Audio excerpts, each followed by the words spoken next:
करोड़ों का पैसा अधिकारी खा गए। आखिर क्या है भारतमाला प्रोजेक्ट, इसके बारे में पहले आपको बता दूं। पूरा घोटाला है, ये जो भारतमाला प्रोजेक्ट का जो घोटाला है वो 700 करोड़ का है। जयप्रकाश मौर्य, इन्होंने अपने ही परिवार के कई से लोगों को करोड़ों का मुआवजा दिया है। जो एक्सप्रेसवे अभी तक बन के तैयार भी नहीं हुई है, जो रायपुर से विशाखापट्टनम जाने वाली एक्सप्रेसवे का काम अभी कार्य के प्रगति पर ही है, वहां अंदर ही अंदर इतना सारा घोटाला चल ही रहा था। अब ये जो घोटाला है ये तो अभी इतना पता चला है। अब ग्रीनफील्ड एक्सप्रेसवे क्या होता है उसकी जानकारी दे दूं। भारतमाला प्रोजेक्ट का घोषणा हुआ वैसे ही भूमाफिया एक्टिव हो गए।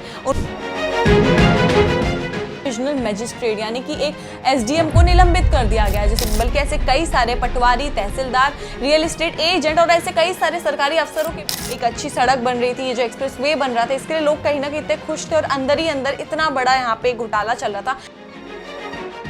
क्या एक 6 लेन एक्सप्रेसवे जो कि राजधानी रायपुर से विशाखापट्टनम तक बनाई जा रही है, उसके करोड़ों का पैसा अधिकारी खा गए? क्या एक 6 लेन एक्सप्रेसवे जो कि देश भर की कनेक्टिविटी को बढ़ाने के लिए बनाया जा रहा था, जो कि जनता की सुविधा के लिए बनाया जा रहा था, उसका करोड़ों का पैसा कर्मचारियों और अधिकारियों द्वारा हड़प लिया गया? छत्तीसगढ़ का एक बहुत बड़ा चर्चित घोटाला बन के सामने आया है भारतमाला प्रोजेक्ट। आज इसके बारे में ही बात करते हैं। नमस्कार, मैं मुस्कान और आज मैं आपके लिए एक छत्तीसगढ़ के बहुत बड़े प्रोजेक्ट के एक महा घोटाले के बारे में जानकारी लेके आई हूँ।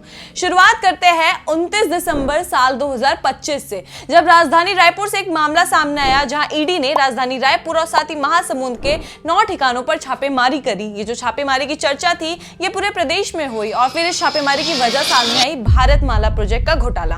आखिर क्या है भारतमाला प्रोजेक्ट, इसके बारे में पहले आपको बता दूं। जहां भारतमाला प्रोजेक्ट देश भर का एक प्रोजेक्ट है जिसमें देश भर की कनेक्टिविटी को बढ़ाने के लिए एक्सप्रेस वे बनाए जा रहे हैं और साथ ही बता दें कि इसमें शामिल है राजधानी रायपुर से विशाखापट्टनम तक बन रही 6 लेन ग्रीनफील्ड एक्सप्रेस वे। बता दें कि 464 किलोमीटर ये एक्सप्रेस वे बनने वाली है और साथ ही जिससे आप मात्र 7 ही घंटे में विशाखापट्टनम पहुंच सकेंगे। अब ये तो ठीक है इसकी सुविधा। अब ये जो एक्सप्रेस वे बन रहा है ये बन रहा है ग्रीनफील्ड एक्सप्रेस वे। अब ग्रीनफील्ड एक्सप्रेस वे क्या होता है उसकी जानकारी दे दूं। जहां एक एक्सप्रेस वे या हाईवे बनता है तो किसी बनी बनाई सड़क को चौड़ीकरण करके नहीं बनाया जाता, बल्कि खेतों से और जंगलों के बीच से एक नई फ्रेश सड़क बन के निकलती है, एक नई फ्रेश सड़क बनाई जाती है। अब ये जो घोटाला है ये घोटाला इन्हीं खेतों के मुआवजे से शुरू होती है। अब जानते हैं कि आखिरकार ये जो खेल है ये कहां से और कैसे शुरू हुआ। जैसे ही भूमि अधिग्रहण हुआ, यानी कि जैसे ही भारतमाला प्रोजेक्ट का घोषणा हुआ वैसे ही भूमाफिया एक्टिव हो गए। उन्होंने आसपास की जमीनें खरीदना शुरू कर दी और फिर साथ ही उन जमीनों के छोटे छोटे टुकड़े कर दिए, यानी कि प्लॉट डिफरेंट कर दिए और उनकी अलग अलग करके रजिस्ट्री करवाई, जिससे जो मुआवजा था वो काफी गुना ज्यादा बढ़ गया। जिसके बाद 5 मार्च 2025 को एक मामला सामने आया जहां पे राजधानी रायपुर के अभनपुर में तैनात एक सब डिविजनल मजिस्ट्रेट यानी कि एक एसडीएम को निलंबित कर दिया गया, जिसका नाम था निर्भय कुमार साहू। बता दें कि ये पूर्व एसडीएम अभनपुर के रह चुके हैं और इनको निलंबित किया गया और निलंबित करने की वजह बताई गई भारतमाला राज्य मार्ग परियोजना के तहत जमीन लेने के बाद देने वाली मुआवजे में गड़बड़ी। जहां पे जब मुआवजे का गड़बड़ी सामने आया तो एक आंकड़ा सामने आया 43 करोड़ का, जिसके बाद एनएचएआई ने इस पे एक रिपोर्ट बनानी शुरू करी और इस रिपोर्ट के दौरान ही प्रदेश में शीतकालीन सत्र चल रहा था। इस सत्र में विपक्ष के नेता चरणदास महंत ने भी टिप्पणी की और चिंता जताया कि सरकार को इस पूरे मामले में सीबीआई की जांच रखनी चाहिए। बता दें कि जिसके बाद सरकार ने ये जांच सीबीआई को तो नहीं दी, मगर सरकार को समझ आया कि इसमें गड़बड़ी तो कुछ है, जिसके बाद ये मामला पहुंचता है ईओडब्ल्यू यानी कि इकोनॉमिक ऑफेंस विंग्स के पास, जिसके बाद ईओडब्ल्यू ने एक रिपोर्ट जारी करी और रिपोर्ट में दावा किया कि जो घोटाला है ये 32 करोड़ का है। और वहीं विपक्ष कांग्रेसियों का ये कहना है कि ये पूरा घोटाला 350 करोड़ का है।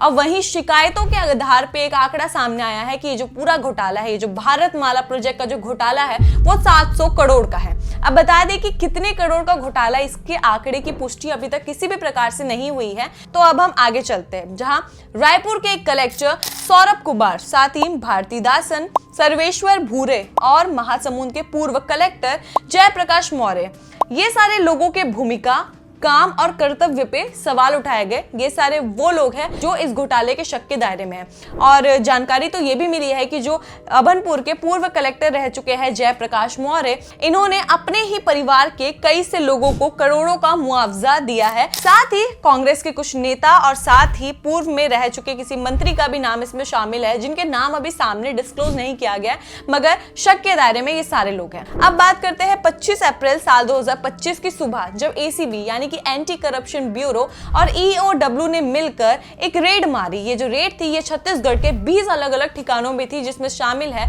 बिलासपुर, रायपुर, साथ ही नया रायपुर, महासमुंद और अभनपुर। ये वो जगह है जहां पे ये सर्च ऑपरेशन चले और इस सर्च ऑपरेशन में नगद, काफी सारे कैश, ज्वेलरी और कुछ ऐसे दस्तावेज बरामद हुए जो दस्तावेज सीधा सीधा इस घोटाले से जुड़े हुए थे। इन दस्तावेजों में ये आरोप लगाया गया है कि इन्होंने बैकडेट की जमीनों की जाली दस्तावेज बनाए और साथ ही एक ही जमीनों के टुकड़े टुकड़े किए और उसका अलग अलग रजिस्ट्री करा के मुआवजे को डबल कर लिया, बहुत ज्यादा कर लिया और फिर वहां से घोटाला किया। जिसके बाद ईडी ने इस पूरे मामले पर एक मुख्य नाम दिया। ये मुख्य नाम था हरमीत सिंह खनूजा का। हरमीत सिंह खनूजा एक जमीन के दलाल है, उनकी पत्नी एक तहसीलदार है।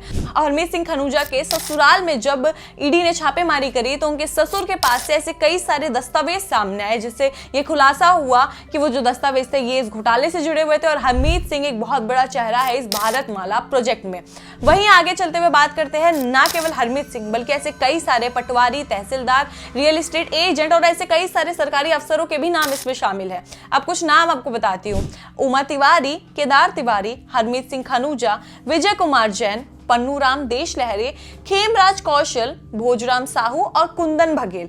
ये वो नाम है जो इस घोटाले के मामले में अभी सलाखों के पीछे है, जिनकी गिरफ्तारी हो चुकी है। और ना सिर्फ यही, ऐसे कई सारे अन्य पटवारी, तहसीलदार और रियल एस्टेट एजेंट, सरकारी अफसर और कई से नेताओं और ऐसे कई सारे नाम इसमें शामिल हैं जिनके नाम अभी डिस्क्लोज नहीं किए गए हैं और जिनकी तलाश जारी है। यानी कि ये जो पूरा मामला है ये और भी ज्यादा गहरा है, इसमें और भी काफी सारे नाम हैं जो अभी बाहर आने बाकी है। तो पूरा मामला यही है कि भारतमाला प्रोजेक्ट, जो कि देश की कनेक्टिविटी को बढ़ाने के लिए बनाया जा रहा था और साथ ही राजधानी रायपुर से विशाखापट्टनम जो एक्सप्रेसवे बन रही थी, इससे जनता को सुविधा मिलती। आप मात्र 7 घंटे में विशाखापट्टनम पहुंच सकते हैं, जिसके लिए जनता भी काफी ज्यादा खुश थी। मगर किसे पता था कि जो एक्सप्रेसवे अभी तक बन के तैयार भी नहीं हुई है, जो रायपुर से विशाखापट्टनम जाने वाली एक्सप्रेसवे का काम अभी कार्य के प्रगति पर ही है, वहां अंदर ही अंदर इतना सारा घोटाला चल ही रहा था। अब ये जो घोटाला है ये तो अभी इतना पता चला है, अभी और भी बड़े खुलासे इस भारतमाला प्रोजेक्ट में होने बाकी है। तो सोचिए कि आखिर इसमें कितने करोड़ का घपला हुआ है, कितने करोड़ का खेल खेला गया है। अब इसमें हम किसी भी प्रकार की आंकड़े की पुष्टि नहीं कर सकते हैं, क्योंकि एक आंकड़ा, एक सटीक आंकड़ा अभी तक सामने नहीं आया है। ईडी लगातार इस पूरे मामले पर जांच पड़ताल में लगी हुई है और इसमें आगे खुलासे होंगे। अब वो देखने वाली बात रहेगी कि अब और किसका नाम आएगा, अब और क्या कुछ खुलासे होंगे। मगर अभी तक की मिली जानकारी के अनुसार जितना मैंने आपको बताया, इसमें आपकी क्या राय है? ये जो एक अच्छी सड़क बन रही थी, ये जो एक्सप्रेसवे बन रहा था, इसके लिए लोग कहीं ना कहीं इतने खुश थे और अंदर ही अंदर इतना बड़ा यहाँ पे घोटाला चल रहा था। तो भारतमाला प्रोजेक्ट को लेकर छत्तीसगढ़ में इस घोटाले के बारे में आप अपनी राय कमेंट सेक्शन में जरूर बताएं और ऐसे ही हमारे यूट्यूब चैनल के साथ बने रहिए। जल्द ही हम अपने यूट्यूब पे 10,000 सब्सक्राइबर पूरी कर लेंगे और वहीं हमारे इंस्टाग्राम पे भी 1 लाख से ज्यादा फॉलोवर्स हो चुके हैं। तो आप भी 36 टीवी का परिवार बनिए, हमें इंस्टाग्राम और यूट्यूब और साथ ही अन्य सोशल साइट्स पे फॉलो करिए और ऐसी अन्य जानकारियों के लिए, ऐसी अन्य रिपोर्ट्स और खबरों के लिए बने रहिए 36 टीवी के साथ। जय जोहार, जय छत्तीसगढ़। मिलते हैं एक अगली वीडियो में।